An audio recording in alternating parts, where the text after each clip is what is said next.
राधे राधे। जय श्री कृष्णा। बावन भगवान की जय।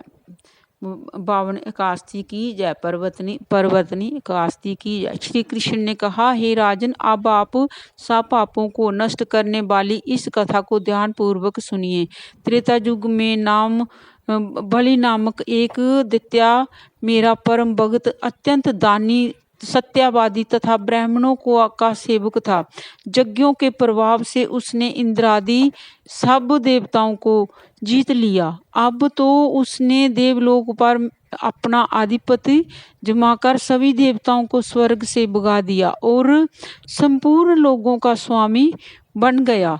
आकाश, पाताल और पृथ्वी तीनों ही लोग उसके अधीन हो गए। तब देव ऋषियों सहित इंद्रादि सब देवता भगवान के पास जाकर उनका पूजन और स्तुति करने लगे। उन्होंने राजा बलि के अत्याचारों से मुक्ति दिलाने की भगवान से प्रार्थना की। भगवान ने 52 रूप धारण कर अवतार लिया और तेजस्वी रूप से राजा बलि को पाताल लोक में भेज दिया। ये वार्ता सुनकर राजा युधिष्ठिर ने पूछा, हे जनार्द, आपने 52 रूप धारण करके उस महाबली दैत्य को किस प्रकार जीता?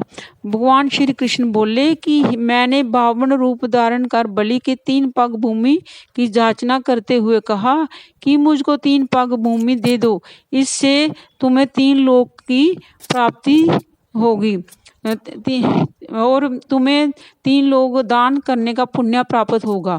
राजा बलि ने उसको तुच्छ जांचना समझकर मुझसे कहा कि मैं 3 पग भूमि तो कुछ भी नहीं होती। मैंने उससे 3 पग भूमि देने का संकल्प लेकर उसके त्रिविक्रम रूप से बढ़ाकर भूलोक में पद, भवलोक में पेट और जनलोक में हृदय, जमलोक में कंठ की स्थापना कर सत्यालोक में मुख, उसके ऊपर मस्तक स्थापित किया।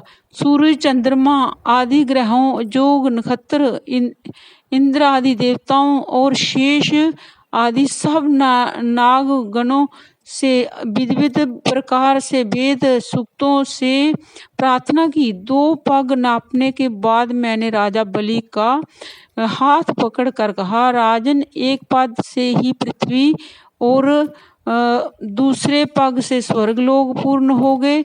अब तीसरा पग कहाँ पर रखूं?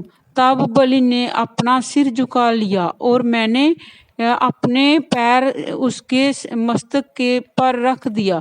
इससे मेरा वह भगत पाताल लोक को चला गया। उसकी विनती और नम्रता को देख मैंने, हे बलि, मैं सदैव तुम्हारे निकट ही रहूंगा। विरोचन के पुत्र बलि को कहने पर वहां पर भाद्रपद शुक्ला पर्वतनी एकादशी के दिन बलि की आश्रम पर मेरी मूर्ति स्थापित